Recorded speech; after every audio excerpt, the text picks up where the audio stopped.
जय श्री कृष्णा दोस्तों। आज का हमारा विषय है ये गलती कभी मत करना वरना भूत करेगा आपका पीछा। आइए इसके बारे में जानते हैं।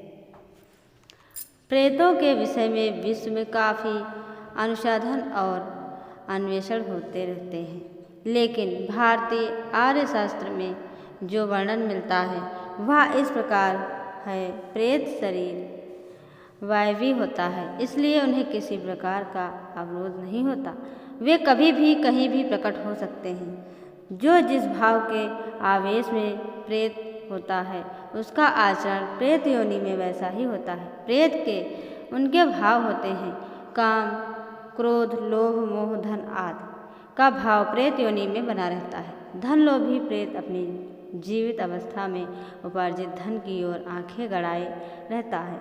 उसका धन उसके अनुकूल खर्च नहीं होता तो उसे दुख होता है। आत्महत्या किया हुआ प्रेत अंधेरे में रहना पसंद करते हैं और कमज़ोर मन वाले स्त्री पुरुषों को आत्महत्या के लिए प्रेरित भी करते हैं।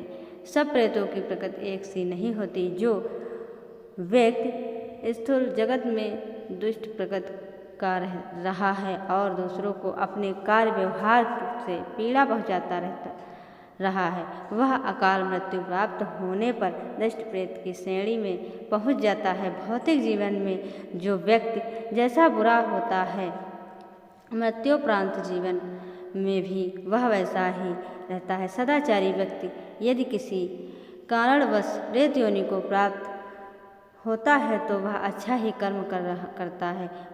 वह परोक्ष रूप में लोगों की मदद करता है। निशाचर प्राणियों की तरह प्रेतों की शक्ति भी रात्रि में बढ़ जाती है। एकांत स्थान, खंडर, खाली पड़ा मकान, शमशान, अंधकारमय घर, पीपल के वृक्ष आदि पर प्रेतों का वास हो जाता है। पीपल के वृक्ष पर प्रेत अधिक रहना पसंद करते हैं। इसका प्रमुख कारण है कि प्रेत शरीर प्राण शरीर के अंतर्गत आता है। उससे अपने कार्य क्लाब के लिए प्राण शक्ति की आवश्यकता रहती है और पीपल का पेड़ एकमात्र ऐसा पेड़ होता है जहाँ रात दिन प्राणवायु के निःसृत होने की प्रक्रिया जारी रहती है। किसी प्रकार का भी पेड़ दिन में ऑक्सीजन छोड़ते हैं और रात में छोड़ते हैं कार्बन डाइऑक्साइड, लेकिन पीपल का पेड़ रात में भी ऑक्सीजन ही छोड़ता है। इससे प्रेतों को बड़ी राहत रहती है।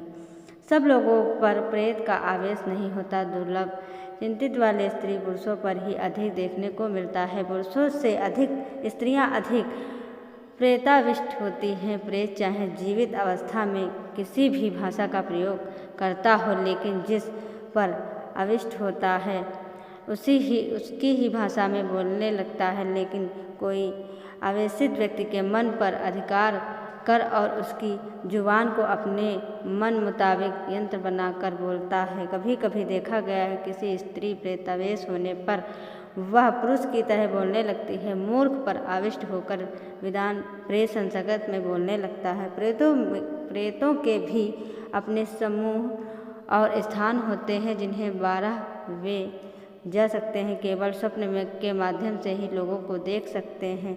स्वप्न लोक, भाव लोक, प्रेत लोक सब एक ही लोक। मनुष्य जब रात को उतली नींद में होता है तो उसका अचेतन मस्तिष्क सक्रिय हो जाता है, तब वह स्वप्न देखने लगता है। स्वप्न प्रभाव शरीर का या वासना शरीर के माध्यम से दिखता है और जो घटनाएं स्वप्न में घटती हैं वे ही वासना लोक, भाव लोक या स्वप्न लोक में घटती हैं। तो स्वप्न लोक, वासना लोक एक प्रकार के प्रेत लोक ही होता है। मृत्यु पूर्व वह लोक स्वप्न लोक, भाव लोक या वासना लोक कहलाता है और मृत्युपरांत वही लोक प्रेत लोक कहलाने लगता है। प्रेत अपने स्थान पर प्रेत जगत के नियमों के बन जाता है तो वही प्रेत के लिए कष्ट हो जाता है, वही नर्क कहलाता है। वह स्थान नर्क इसलिए कहा जाता है क्योंकि वह सूर्य का प्रकाश नहीं होता है, न अर्क यंत्र सा नर्क। जहाँ अर्क स्था अर्थात सूर्य का प्रकाश न हो वह नर्क कहलाता है। प्रत्येक स्थान या समूह का एक मुखिया होता है, उसे वेताल कहते हैं। वे प्रेतों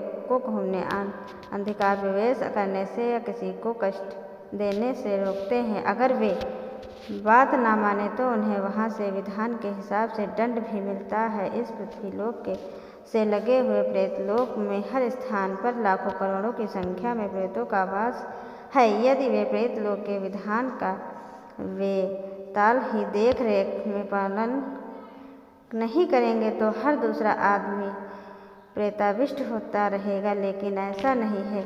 सब जगह प्रेतों का अस्तित्व होने पर ही प्रेतों का प्रकोप सबको नहीं होता। प्रेतों को अपने पूर्व शरीर से बड़ा प्रेम होता है। अपने शरीर को चिता की आग में जलते हुए देखकर प्रेत को काफ़ी पीड़ा पहुंचती है। प्रेत कभी कभी शमशान में ही रह जाते हैं, वे अपने प्रेतलोक में नहीं पहुंच पाते। उनकी आत्मा पीड़ा से इधर से उधर भटकती रहती है। इसका कारण है इनका अंतिम संस्कार ठीक से ना हो पाना।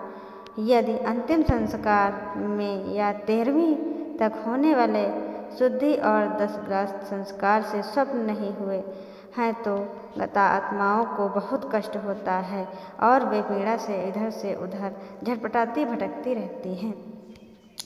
बहुत से घनघोरी मंत्र बल से प्रेतों को अपने वश में कर लेते हैं और तरह तरह से उनके कार्य कराते हैं। अपना स्वार्थ पूरा करते हैं, चमत्कार दिखाते रहते हैं, जैसे फल ले आना, नाना प्रकार की वस्तुएं प्रकट कर देना। लेकिन यह सब कुछ ही देर तक रहता है, यह स्थायी नहीं होता। प्रेत कोई बस ला नहीं सकते, लेकिन वह बस जिस स्थान पर होती है वे देख कर आ जाते हैं और अपने मन की शक्ति से थोड़ी देर के लिए प्रकट कर लेते हैं। जहाँ एक प्रकार का भ्रम है, कुछ समय के बाद उनकी शक्ल बदल जाती है और फिर गायब हो जाती है। जैसे रात्रि में प्रेत लीला में देखने को मिलता है कि किसी प्रेत समूह को भोजन कार्यक्रम के नाना प्रकार के व्यंजन मिष्ठान आदि दिखाई देते हैं, परंतु वे विभिन्न व्यंजन रात्रि बीतने के बाद सुबह देखने का अवसर हड्डियों, मांस और रक्त की शक्ल में बदल जाते हैं। जो प्रेत किसी को घनघोरी याद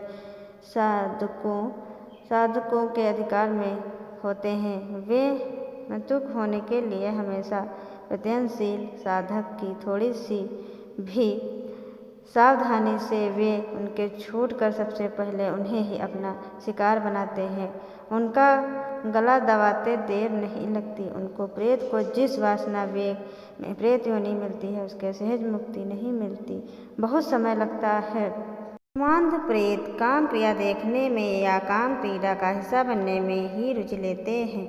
मोहांध प्रेत मोह के पास, धनांध प्रेत धन के पास डराते रहते हैं और उनकी चीज़ों को स्थूल रूप में प्राप्त करने की कोशिश करते रहते हैं, लेकिन असफलता मिलने पर और पीड़ा होती है। इसलिए प्रेत मुक्ति का अनुष्ठान सभी धर्मों में देखने को मिलता है। हिंदू धर्म में प्रेत मुक्ति के लिए विशेष क्रिया होती है। जब आत्मा प्रेत योनि से मुक्ति होकर सूक्ष्म शरीर को उपलब्ध होती है तो पितरलोक में निवास करती है और समय आने पर पुनः स्थूल संसार में जन्म ले लेती है। इसके लिए श्रद्धा कर्म आवश्यक है। अगर श्रद्धा कर्म धर्म अनुकूल होता है तो वह आत्मा कष्ट से मुक्त होकर अपने निज लोक में चली जाती है। मानव का यह परम कर्तव्य है कि वह अपने दिव्यगत लोगों के लिए प्रार्थना, पूजा और श्रद्धा अवश्य करे और करते रहें। जय श्री कृष्ण दोस्तों।